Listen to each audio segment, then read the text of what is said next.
Welcome to another edition of VH2's Beyond the Tunes.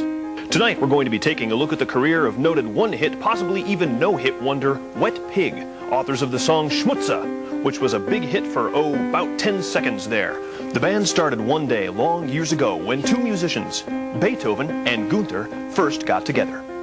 We got together and I was like, hey, we should start a band. And Beethoven was, hey, I have a good idea, let's start a band. And he was always killing like that.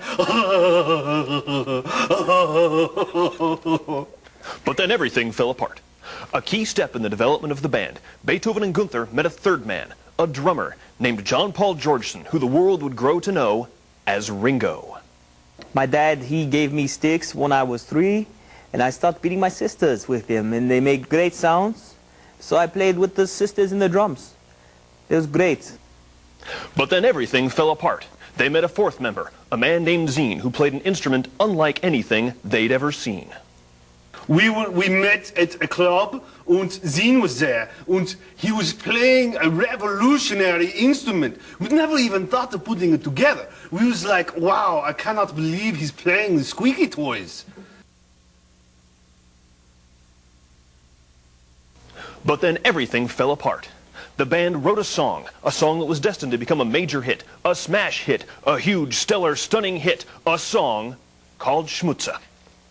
I wrote the song Schmutze when I was 21 years old. It's a fantastic song about a girl I met. Her name was Schmutze. One day I was walking on my way to school. I saw a pretty girl sitting on a stool. I paid no attention, I broke the golden rule. I stepped in some schmutz, I looked like a fool. So I looked like a Schmutze was a hit I wrote when I was 6.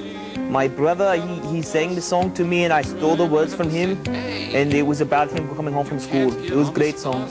I accidentally stepped in some schmutze, and I was like, oh, this is a good song to sing for Ringo's sister.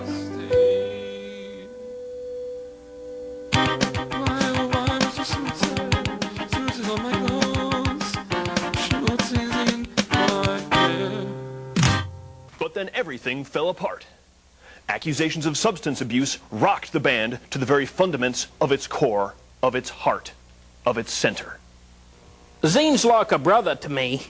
Very, very close, me and Zine. Unfortunately, Zine had a problem with the substances. He liked the substances too much, if you know what I'm saying. Zine, he's bad with substances. He cannot control himself.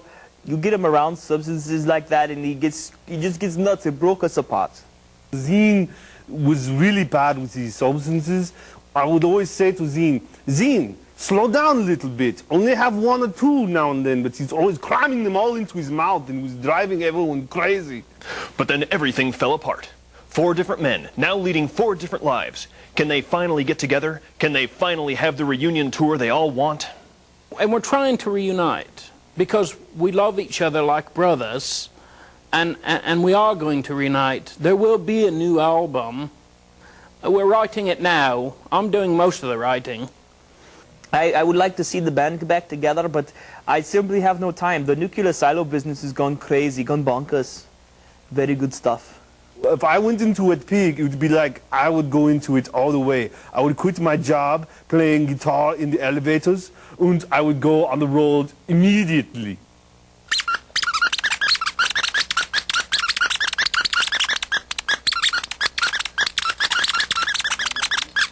But then, after everything had fallen apart, the band found one last chance, one shot at redemption. The 4 men reunited, overlooked their differences, and decided to get back together. They've got a reunion tour and a new album.